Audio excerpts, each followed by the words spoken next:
One of the best things I love telling people for validation of your clairsenses is trust the goosebump rush. Yeah.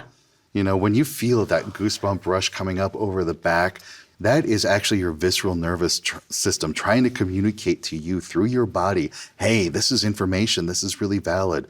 And that's what I tell people in seance. When we're doing seance and you get this impression of something that you want to say, and you're just about to say it, then you feel that goosebump rush, that's when you know you should be saying it, because that's validation.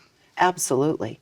And then you can also, when you're shown something, and say, for example, it is of a precognitive nature, that's just kind of low-hanging fruit, and then that thing happens the next day, or that person calls you in a few minutes. Don't ignore those. Those aren't coincidences. Start looking at those as little moments of validation. I think a lot of validation that's happening, we walk right past. We don't register, or we just kind of blow off. And I think in this process of developing this, it's important not to blow these coincidences off. Right. It's what I call the believing and seeing dynamic. It's you have to believe in it a little bit. So believe in yourself that you're getting some sort of information that you can validate. Then you go out and you prove it, and now you've seen it. Yeah. You see it's there. Now that actually goes back and reinforces your belief, so you believe it a little bit more. Yeah. Then you go out and you can see it more. And then you see it more, that validates even more. Yes. And I've developed that into a bit of a practice, let's say using a pendulum. So if you use a pendulum and you're getting yes or no responses, and I've got some techniques to develop to work with a pendulum, but let's say you finally develop your yes or no responses. You're asking questions that you already know the answer to. You know, this is a gray table, my feet are on the floor, my hair is blue. You're able to calibrate that. Then you go out and you ask a question you don't know the answer to, and then you put it away, go out, test and validate it. Then you keep doing that. Some yes, no answers that you know, and then the answers you don't know, you test and validate. Eventually, you're going to notice inside something that feels yes and something that feels no. And that is your intuitive hit. That's an intuitive response coming from the gut, that visceral nervous system. Meanwhile, the brain is going, no, this doesn't make any sense. This isn't rational. This isn't logical. Yes, it's dumb. absolutely. I don't want to believe that one. So that's where we look at that. We go, okay, well, my brain says, the logic reasoning says this isn't valid. But meanwhile, your intuition is going ding, ding, ding, ding, ding. So you do the pendulum, you build your yes, no responses, you go out in the world and go, oh, that was right. Oh, that was right.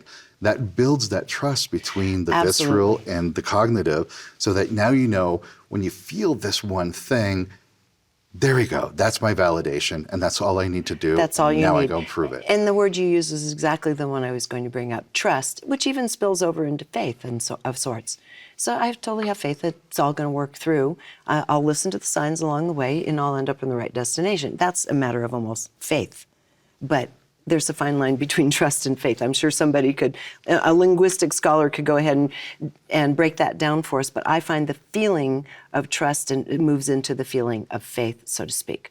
And one of the things about a pendulum, validating what you're talking about, when I had Conscious Media Network, we go to these big conferences, right? You know, Spiritual Life Expo or whatever it was, and I have to try to really quickly get people to agree to an interview between things, and it's a madhouse, right? Everybody has schedules to meet, and it got so crazy, I thought, I can't do this with my mind, so I get a pendulum out, go over the faces on the roster, and try to disconnect what my mind knew about the people, and I was always surprised. It's like, but that's not someone I would normally choose, you know, from what I'm interested in.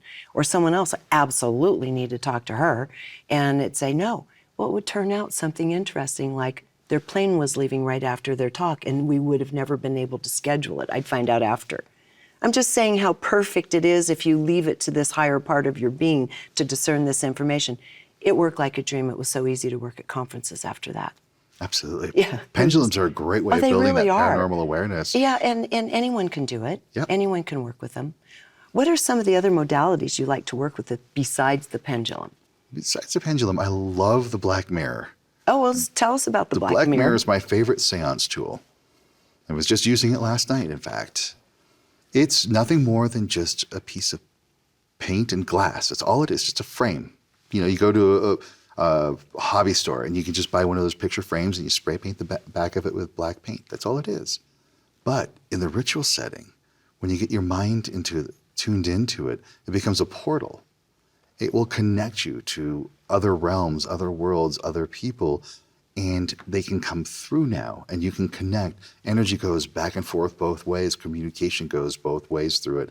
Connect with higher beings, exchanging energy through it, and getting these higher level transmissions through the black mirror. Why the black mirror? I mean, does it get to the point you don't need the black mirror? You just set your mind in that place and you can do it anyway, right? I love the visual dimensional shift that it gives. Okay. Because when you look through the black mirror in a dark room, it does look like a mirror. You can still see, the room. You can still see yourself in there. But you can transform your visual perception from like 3D to 4D to 5D. I can't explain it because there are times where the mirror is here, but then when I'm working with it, it's here. It will shift in size, and then sometimes it'll go small.